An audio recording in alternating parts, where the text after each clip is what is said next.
البنات، كيف دايرين؟ لاباس عليكم؟ كنتمنى كلكم تكونوا مزيان وبصحه جيده.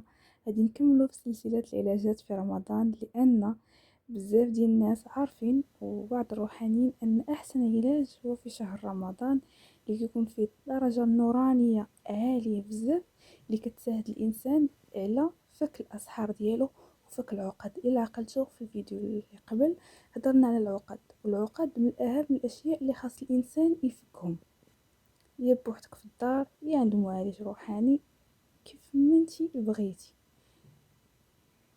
ولكن الحاجة الثانية اللي خاص يعرفها الانسان من بعد ما كيفك العقد العقد واخا ما يكونوش عندك، اول حاجة بداي بيها.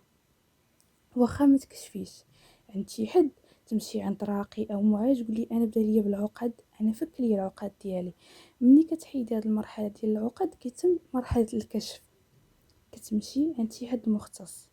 كاينين رقات كيديروا الكشف كيكون زهري العين، يعني زهري مفتوحه ليه البصيره ديالو.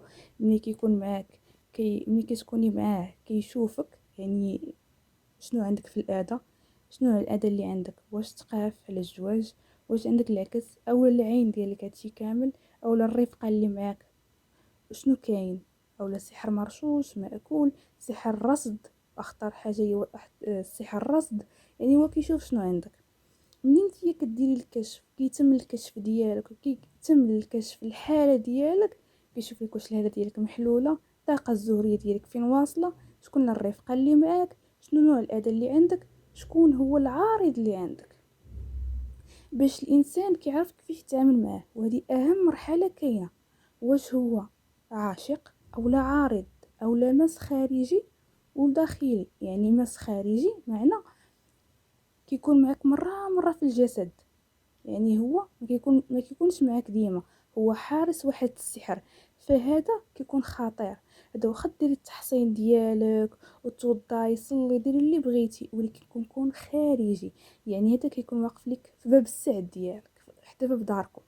مثلا شي واحد باغي يجي يخطبك، باغي تدفعي الخدمه، كيدير الوشواشه للمدير، الدري خطيبك، عائلتك، ديما الصداع في العائله. يعني هذا كيكون خارجي، فهذا التعامل معاه كيكون صعب من الداخلي. يعني داخلي كتحرقيه بالزيوت، الرقيه، ايات قرانيه، صور، يعني كتحرقيه باوراد. ولكن داك الخارجي هذاك هو اللي صعيب. ملي كيتم الكشف الحاله ديالك كتعرفي نوع السحر اللي عندك. ديما الانسان يعرف نوع السحر، سحر مدفون. سحر مدفون شنو؟ لان غير هذا المدفون راه فيه بزاف. واش التصويره، الله يستر، واش كفن، واش شادين لكم مسمار مع شي مع بزاف ديال الحوايج كيديروا. يعني شنو هو هاد الثقافه اللي عندي؟ او سحر مرشوش. سحر مرشوش مثلا، واش هاد السحر هذا غادي يخليني انا نطج، ولا هاد السحر ماديني غير شويه، ولا دير ليا توقيف الحال، شنو كاين؟ يعني الانسان ديما ملي كيكشف يدير الكشف ديالو خاصو يعرف الحاله ديالو فين واصله، واش ملوكم مثقفين، او الرفقه اللي معك واش كاينه، او لما عندكش كاع انت الرفقه اللي تقدر انها تعاونك. يعني تما كاينه فين كتعرفي كيفاش خاصو يبدا العلاج. ملي كتكشفي الحاله ديالك، مثلا كتمشي عند الطبيب كتقول لي انا قلبي كيضرني، راسي، صدري، كرشي، كيقول لك دير الراديو، دير التلفازه. كتجيبي هذوك التحاليل وداكشي اللي درتي، كيقرا لك الحاله ديالك، كيشوف لك الحاله ديالك فين واصله، واش حاله خطيره خصهم يدخلوك العمليه نيشان، ولا حاله يقدروا يعطيوك فرصه.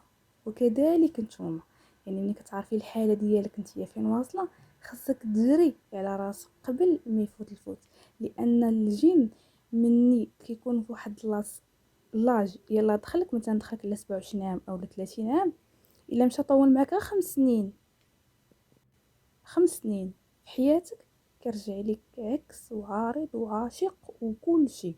فهنا كيكون صعيب تحيديه اكثر من الانسان اللي يلاه كيضر كيحيد. هادو بعض الحوايج اللي خفيفه وظريفه عليكم. ان شاء الله الفيديو الجاي غادي نقول لكم نعطيكم كل السحر وكيفاش تقدروا انكم تبطلوه بجهد الله. وكنتمنى من الناس اللي كيعجبهم هذا الفيديو يديروا جيم ويدخلوا عندنا الانستغرام. الله يبارك لنا كديروهم في الانستغرام رحله المعرفه. حنا نحطوا لكم الانستغرام في الاخر ديال الفيديو. وبسلام عليكم وتهلاو.